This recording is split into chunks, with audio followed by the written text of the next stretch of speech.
তারিখের জাতীয় সমাবেশ সারা বাংলাদেশ থেকে ইনশাআল্লাহ সাধারণ জনগণ যোগদান করার মাধ্যমে আগামীতে ঢাকা শহর 19 তারিখে লোকে লোকারণ্য হয়ে যাবে ইনশাআল্লাহ। এই সমাবেশের মাধ্যমে ঘোষণা করা হবে আগামী দিনের বাংলাদেশ হবে চাঁদাবাজ মুক্ত বাংলাদেশ, সন্ত্রাস মুক্ত বাংলাদেশ, খুনি মুক্ত বাংলাদেশ, দখল মুক্ত বাংলাদেশ।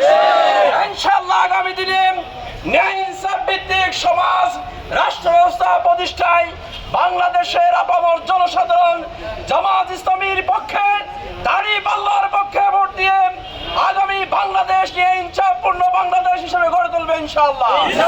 এজন্য যারা বাংলাদেশের সাধারণ নাগরিক রয়েছে, খেটে খাওয়া মানুষ রয়েছেন, যারা চাঁদা দিতে দিতে অতিষ্ঠ হয়ে গেছেন, আজকে সকলকে ঐক্যবদ্ধ হওয়ার জন্য আমরা আদালত আহ্বান জানাই।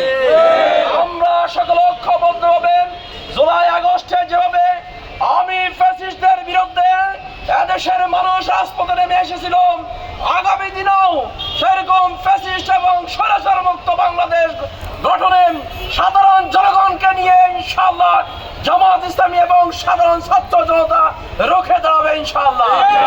এবং জনকল্যাণমূলক একটি রাষ্ট্র ব্যবস্থা প্রতিষ্ঠা করে আমরা ক্ষান্ত হব। আমরা তখনই ইনশাআল্লাহ দেশের মানুষকে মুক্ত করে ছাড়বো।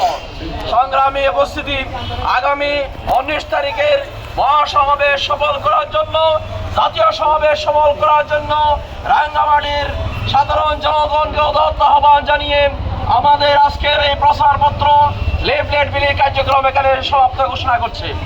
ধন্যবাদ সবাইকে।